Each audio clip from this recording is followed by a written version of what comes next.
ঘাটাল ব্লকের মরিচা গ্রামে পরপর 5টি মন্দিরে তালা ভেঙে চুরি। এক রাতে গ্রামের পরপর 5টি মন্দিরে তালা ভেঙে চুরি। ঠাকুরের মূর্তি ভেঙে নিয়ে যাওয়া হলো ঠাকুরের সোনা ও রূপোর চোখ। ঘাটাল ব্লকের মরিচা গ্রামের ঘটনা। শীতলা মনসা রঘুনাথ শিব মন্দিরে চুরির ঘটনাটি ঘটে। এই বিষয়ে আর কি বলবো, সব চুরি হয়ে গেছে বলবো। আপনারা এসে দেখে কি দেখলেন? দেখুন সব ঘাটাঘুটি হয়ে রয়েছে, চুরি হয়ে গেছে। কিছু নাই, হ্যাঁ রাত্রেবেলা চুরি হয়ে গেছে। সকালে উঠে এসে দেখছি নাই কিছু, ঠাকুরের গায়ে সব চুরি হয়ে গেছে। আমাদের বাবু এত বয়স হয়েছে, আমরা এতদিন কোনোদিনও দেখিনি যে এরকম চুরি হয়েছে। জ্ঞানে আমরা কখনো এই প্রথম দেখলাম যে চুরি হয়ে গেছে। চুরি হয়ে গেছে। এর চোখ বা ভেঙে নিয়ে যাচ্ছে নাকি? চোখকে ভেঙে টেঙে সব খুলে এবারে ইয়ে করে সবই ছিল। হ্যাঁ। গ্রামের বাসিন্দাদের অভিযোগ, গ্রামে এই ধরনের মন্দিরে চুরির ঘটনা এই প্রথম ঘটল। ঠাকুরের মূর্তি ভেঙে নিয়ে চলে গেছে। ঠাকুরের সোনার চোখ থেকে সোনা রূপোর সমস্ত পুজোর সামগ্রী ইতিমধ্যে গ্রামের তরফ থেকে পুরো বিষয়টি জানানো হয়েছে ঘাটাল থানায়। ঘটনায় পড়ে গিয়েছে শোরগোল।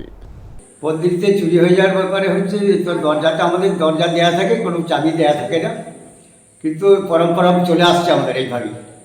এই মন্দিরে মায়ের কিছু চক্ষুদান ছিল, সোনার ছিল 2-3টে, আর তারপরে সবই রূপোর ছিল। অবশ্য অনেকগুলি চক্ষুদান ছিল। কানের পাশা ছিল, যেটাকে কদম ফুল পাশা বলা হয়, কানের 2টি ছিল। আর তার সঙ্গে সঙ্গে সেইগুলি সব ওইখানে ছেড়ি দিয়ে কেটে সব কিছু নিয়ে গেছে। এই তো পাথরের মূর্তি মায়ের, আর এবার সিঁদুরের মধ্যে সব বসাটা থাকতো, দিয়ে নিয়ে গেছে। আর তার সঙ্গে সঙ্গে ঘন্টা, প্রসাদ কুশি এগুলো নিয়ে গেছে। এলাকায় কি একটা মন্দির চুরি হয়েছে? না, এলাকায় মন্দিরে চুরি হয়েছে 1টা 2টো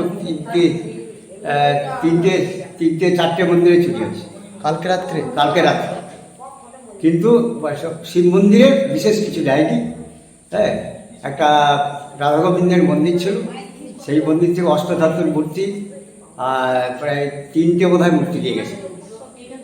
এই সামনেই গোস্বামীদের 3টে মূর্তি এবং উপর যে নারায়ণের পৈতে এগুলো ছিল সেগুলো সব নিয়ে গেছে। কোন জায়গাটা? এটা মারিচ্ছা। পশ্চিম মেদিনীপুর থেকে কল্যাণ মণ্ডলের রিপোর্ট, গ্লোব নিউজ।